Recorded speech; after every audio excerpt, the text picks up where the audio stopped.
Dan banyak juga sarjana mengatakan tentang aspek ini.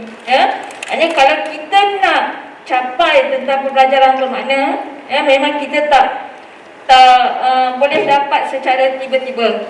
Tetapi memang kita kena design, memang kita kena reka bentuk pembelajaran bermakna untuk setiap pelajar itu. Jadi kalau kita dah reka bentuk apa yang kita nak capai, apa matlamat yang kita nak dapat, kita rancang. Jadi kita dah adalah persediaan ke arah itu. Jadi ini yang kita nak buat sekarang, petang-petang ni terutama yang kedua. So kita cuba hands on. Okay. Saya dah mula dengan step yang pertama, proses clarity. Saya difahamkan kita nak dalami macam mana nak operasikan clarity tersebut dalam template-template yang ada. So ini step yang pertama. Okay? Maknanya step yang pertama adalah bagaimana kita nak letakkan hasrat pembelajaran. Jadi kalau untuk sesi yang ini, hasrat pembelajaran yang kita sama-sama nak belajar ada dua perkara. Okay, untuk petang ini, maksudnya nanti kalau umpamanya ini maknanya daripada saya, bagaimana saya letakkan rakan-rakan pensyarah semua untuk belajar pada petang ini. Jadi kita sama-sama nak belajar tentang membina kejelasan. Melalui proses merangkai kurikulum, kita kena nak tahu bagaimana nak susun kita punya proses pembelajaran pelajar tu. Bagaimana kita nak tentukan dia punya hasrat pelajaran dan kriteria kejayaan, yang berasaskan kepada dua perkara dalam kurikulum. Maknanya dalam kita punya RMK tu memang ada dua perkara. So bagaimana kita nak buat proses-proses tersebut. Itu pertama. Yang kedua, setelah kita lalui semua proses merungkai dengan terperinci untuk kita punya RMK, so kat sini kita nak jana the idea. Kalau sebelum ini, proses kita menjana the idea adalah macam kita ada proses, tetapi kadang-kadang dia macam proses tu agak-agak. How big is the big idea tu maksudnya kadang macam tepat, kadang macam boleh ditambah baik. Jadi kalau kita lalui proses operasi menjana konsep-konsep daripada fakta pengetahuan dan kemahiran yang ada dalam RMK tersebut, kita boleh gabungkan semua konsep-konsep itu supaya menjadi lebih ideal. Bermakna kita dah rasa macam apa, memenuhi konsep kefahaman tersebut. Dan daripada the idea itulah kita akan timbulkan essential question. Jadi ini yang kita nak belajar sepanjang petang ini, supaya kita boleh mereka bentuk proses pembelajaran bermakna pelajar-pelajar kita. Dan kalau ini dia punya hasrat, saya yang nak belajar, maknanya kita nak belajar, ini adalah dia punya kriteria kejayaan. Saya dah follow step bagaimana clarity saya sediakan. Clarity saya sediakan, saya punya clarity kepada kandungan sekarang ni, saya dah susun tadi dari hasrat. Saya susun dia punya kriteria kejayaan yang kita sama-sama nak dapat ataupun capai. Okey. Sampai ke? Tak kan? Ini sekadar cetusan persoalan. Bagaimana pelaksanaan KPBB di kampus. Sebab itulah saya sampai kat sini, rezeki saya sampai kat sini. Saya rasa ini satu jemputan yang sangat eksklusif sangat. Tambahan pula dijemput bersama dengan Sifu. Saya tak langsung bolehlah kat sini ada pentadsiran berlaku dalam bilik darjah. Jadi di sini sebenarnya ini adalah satu proses. Kita tak akan kata KPBB itu dah baik di mana-mana, tetapi dia sentiasa ada penambahbaikan. Dan saya lihat di sini tadi, beruntungnya semua pensyarah di IPGITA ada mendapat penambahan input-input yang baru berbanding daripada IPG Teknik sendiri. Selalunya kalau ada input baru, IPG Teknik dapat dulu. Maksudnya saya dapat dulu, kemudian kami share di FT ni. Tapi sekarang saya nampak di sini dapat dulu. Ini dah saya rasa satu yang saya rasa kena buat jugalah di IPG ni. Okey. Kemudian ini yang banyak ditekankan oleh Dr. Mus. Kenapa kita nak laksanakan pembelajaran bermakna ni? Kenapa penting? Kita nak bagaimana pelajar-pelajar itu punya kemenjadian, terutama mereka tu bakal guru. Jangan bimbang, saya akan share slide ni ya. Kemudian sekarang ni dia punya proses. Bagaimana kita nak reka bentuk pelajaran bermakna? So kita tidak lari daripada model ini. Saya harap rakan-rakan di IPG tadi, bila telah mendapat penjelasan yang begitu terperinci dari segi rasionalnya pada setiap satu proses dan model ini, di sebalik kenapa pentingnya perkara tersebut, kita nampak dah. Ini sebenarnya cetusan idea daripada Sifu juga. Bila kita yang ini kita kata kita dah daftarkan dekat MyIPO. Maksudnya ini dah jadi model IPGM. Jadi ini idea Sifu. Macam mana dia nak lihatkan sebagai proses dari mula clarity. Kalau nampak dekat situ, nampak kan ada numbering kan? Maksudnya kita mesti ikut step 1, 2, 3, 4, 5, 6 sampai 13. Itu secara kasar lah. Maknanya kalau kasarnya macam mana kita nak akhirnya sampai kita menghasilkan pelan pembelajaran bermakna. Sebab itu kita cuba untuk, bukanlah wajib, kalau wajib ni tak buat dosa, tetapi kita memang galakkan. Kita tahu tadi sebabnya kenapa seorang guru, seorang pensyarah kena ada clarity kepada konten. So clarity itu datang pada step 1, 2, 3 dan 4. Cumanya yang saya nampak dekat sini, step yang pertama dekat sini yang ada perlu dalami. Terutama kalau kita nak fahami dari segi standard kandungan, itu kita punya RMK. Maknanya ada perkara yang kita perlu elaborate lagi. Dalam RMK itu kita tahu ada knowledge, ada pengetahuan dan kemahiran. Pengetahuan dan kemahiran itu saja kalau kita tinggalkan dan begitu, kita sukar untuk dipindahkan. Maknanya kita nak ada proses kita kata acquired, pergi ke mini making, kemudian baru transfer. Jadi itu semua pada SK. SK dan proses seterusnya. Jadi kita nanti nak sama-sama menggunakan RMK untuk hands on lah. Cumanya bila tengok tadi Dr. Mus ada terang yang tentang student learning model kan, yang ini MPP nombor 8. Kemudian model yang kebentuk pelajaran 10. Jadi inilah sebab-sebab kenapa semua model-model ini kita letakkan sebagai cara kita susun proses pembelajaran pelajar. Perkara ini semua ya, dari 1 hingga 13 ni sekadar satu plan atau perancangan kita yang kita sediakan dalam 2 template tu. Template yang clarity adalah 1, 2, 3, 4. Template yang seterusnya 5 sampai 13 itu pada ada template KMR. Maksudnya kita cuba mudahkan lagi. Setakat ni boleh tak? Boleh Ini saya ni sebab-sebab yang Dr. Mu kata kenapa kita nak cari clarity.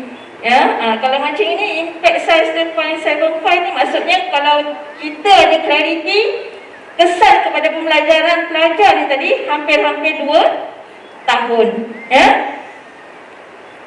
Ni success criteria, hanya melebihi 0.5.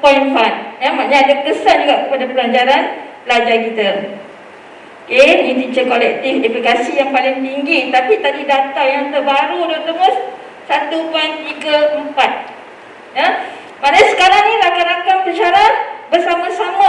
compact. So inilah dia punya impak dia. Ini data lama lah. Okey, sekarang macam ni kita nak tarik. Saya dah sediakan bahan.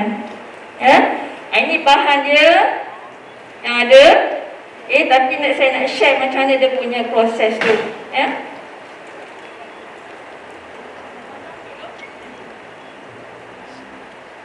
Dah ambil.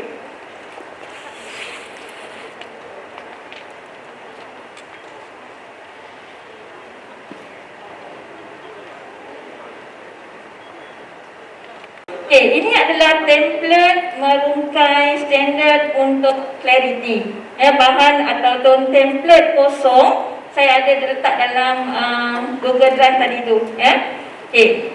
Ini adalah untuk kursus yang saya ajar pada SEM ini, untuk EDUP 3073. So macam mana prosesnya sekarang kita nak penuhi step 1, 2, 3, 4. Alright. So yang pertama, kalau kita lihat kat sini, kita akan tengok pada langkah yang pertama tentang RMK tersebut. So dalam RMK tersebut, RMK 3073 ni EDUP ada 5. Tetapi kita nak tengok betul-betul dalam RMK ni yang kata ada 2 perkara saja tadi, skill and knowledge kan. So yang skill adalah kata kerja, dan knowledge yang the rest tu lah pengetahuan yang pelajar kita betul belajar. Jadi kita letakkan kat situ. Sekarang kita dah nak mula. Kita dah keluarkan dah semua fakta-fakta yang ada. Ni ada sikit lah Saya terima saranan sifu saya. Sebenarnya kita kata kalau apa yang ada dalam CLO kita ini, selalu ni kalau kita tengok di SKP, kata kerja dengan pengetahuan. Kata skill, kemahiran dengan pengetahuan. Pengetahuan tu fakta. Fakta tu sukar untuk dipindahkan dalam aktiviti. Maknanya kalau kita tak ada kefahaman, dia sukar untuk dipindahkan dalam proses pembelajaran pelajar. Dia tinggal fakta saja. Tapi dekat sini, dalam CLO kita ada juga konsep, tetapi konsep itu masih menjurus kepada konsep itu sendiri. Tetapi bagaimana kita nak cuba kembangkan lagi konsep tersebut dalam proses kehidupan. Sebab tadi bila kita lihat tentang mini making tu tadi ataupun transfer tadi, bermakna dia ada kaitan dengan bagaimana perkara tersebut penting dalam kehidupan. Kan? So kita keluarkan semua fakta ataupun pengetahuan. Saya keluarkanlah semua ada tadi 5. So saya keluarkan kepentingan memahami konsep budaya pada guru dalam bilik belajar. Saya rasa yang macam ini semua mudah. Macam kita ambil je daripada RMK tersebut. Kemudian yang agak sedikit mencabar, saya rasa yang ini. Kita masuk pada langkah 1 ya. Langkah 1 ni tadi adalah standard kandungan. Jadi sekarang ni kita dah mula sekarang nak keluarkan nampak contoh-contoh saya ni kan. Saya nak padam dulu. Tak apa, okey kan? Jadi dekat sini, yang saya kuning-kuning tu semua adalah yang kuning-kuning tu. Nampak tak yang kuning-kuning ni? Itu adalah pengetahuan. Dan kalau lihat dekat CLO yang pertama, menjelaskan tu adalah dia punya skill. Kan? Kemudian yang kuning tu kemudian memahami konsep budaya dan teori sosial kepada guru dan belajar. Itu pun itu adalah pengetahuan. Sekarang kita nak tukarkan pengetahuan itu kepada konsep. Kita nak macam mana nak dapat konsep? Apa sebenarnya tu konsep? Tadi apa yang Dr. Mustalah adalah konsep tu bagaimana perkara tersebut sangat penting dalam kehidupan kita. So kalau kita tanya, kalau kita lihat kat sini, Pengetahuannya adalah kepentingan memahami konsep budaya kepada guru dalam bilik belajar. Kenapa pelajar kita nak kena faham perkara tersebut dalam proses realiti kehidupan? Kenapa dia perlu faham tentang konsep budaya sebagai seorang guru? Apa pentingnya? Apa berkaitannya dia seorang guru tapi dia kena belajar tentang konsep budaya?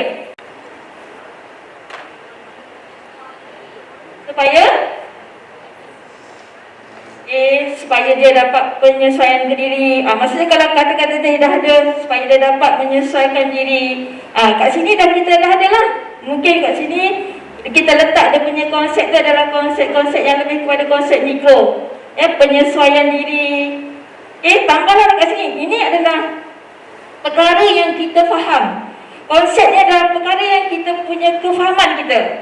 Jadi kalau kita lihat dekat sini, kita sekarang dah cuba pindahkan daripada kita tengok dua perkara saja tadi. Sebab kita lihat kurikulum tu dua perkara, kita lihat skill dengan knowledge, 2D. Dalam 2D. Tapi kita nak lihat understandingnya tadi, tambah dia jadi 3D.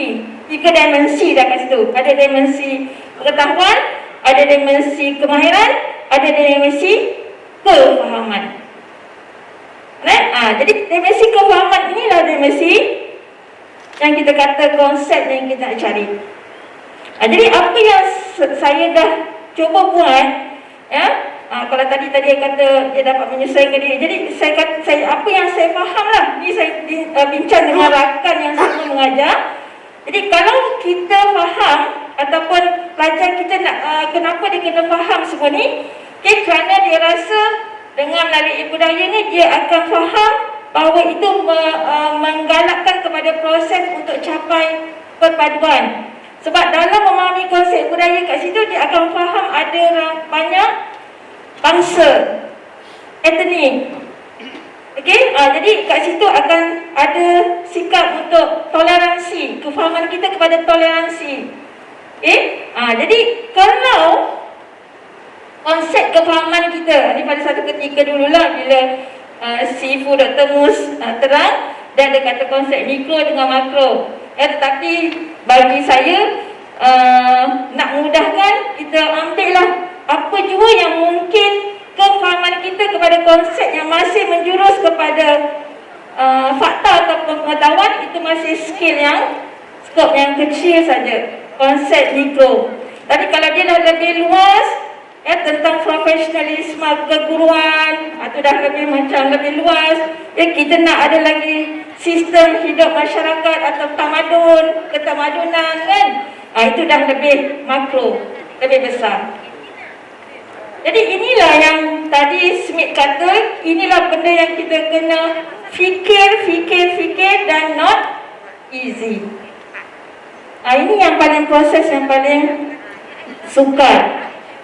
Jadi bila tipsnya lah, bila kita dah dapat understanding macam ini, kefahaman yang begini, sebenarnya kita mudah untuk rancang kita punya aktiviti dalam borang KMR pada peringkat ketiga tu, pelan pembelajaran.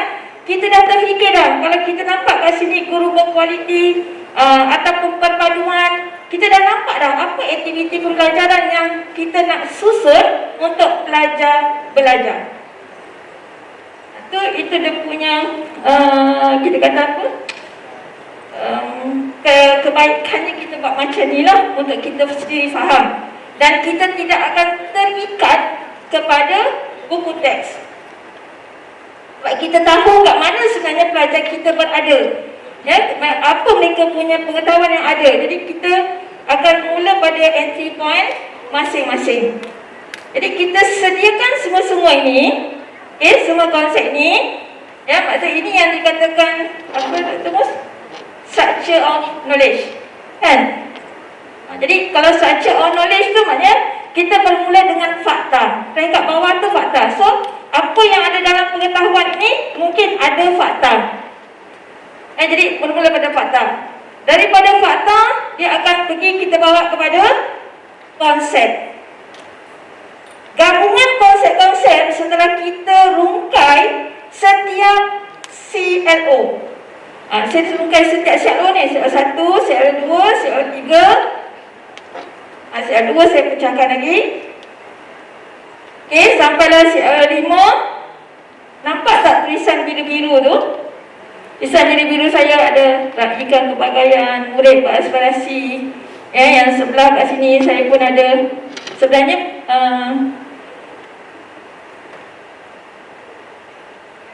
biru ni sebenarnya subjek ini telah unpack bersama-sama dengan kursus yang lain. Jadi kita nampak ada satu konsep kefahaman yang sama antara kursus EDUP 3073 dengan PRKA dengan BMMD, ya. Kita nampak kat sini kefahaman yang kita nak capai dalam macam mana ada kepelbagaian tersebut, budaya dan kepelbagaian.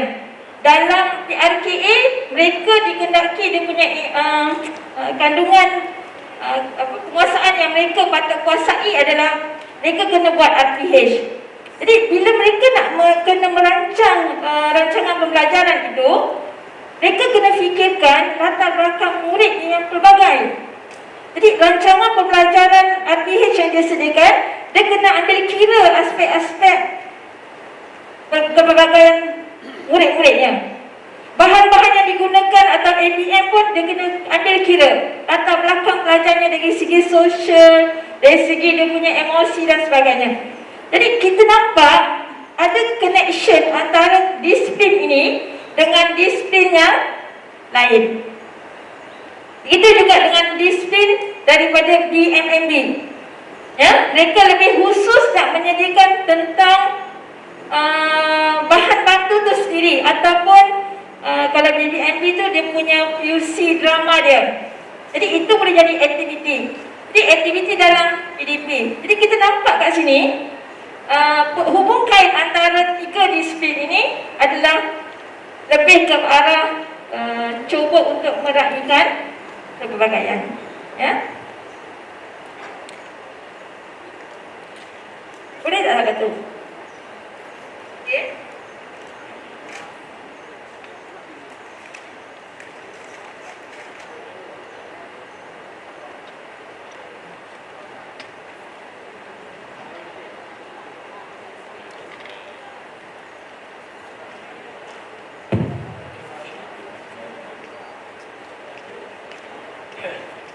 Okey, ada soalan? Okey, cuma saya... So untuk yang ini proses kita hands on ni, kita cuba sama-sama rungkai satu CLO untuk satu kumpulan. So kemudian daripada situ cubalah prosesnya, sebab daripada konsep yang kita cari itu kita akan gabungkan konsep itu untuk menjadi prinsip kan, the idea. Jadi cuba gabung supaya dia jadi the idea. Boleh ya? Okey. Dr. Teng dah nak ikut kumpulan ke macam mana? Ikut subjek ke? Macam mana? Sampai step yang keempat, sampai jumpa yang ni. Sampai jumpa gabungan konsep tadi. Saya rasa untuk sementara ini kita ikut jabatan dulu. Kita rungkai RMK dengan MK sendiri dulu. Kemudiannya baru kita cantumkan dengan yang interdisciplinary. Okay? Jadi kita boleh duduk bersama dengan ahli jabatan kita lah. Berapa? Berapa masa? Dr. Teng kata satu CLO 15 minit. Boleh ke? Boleh lah, 15 minit untuk satu CLO saja. Kita tak buat semua. Okay?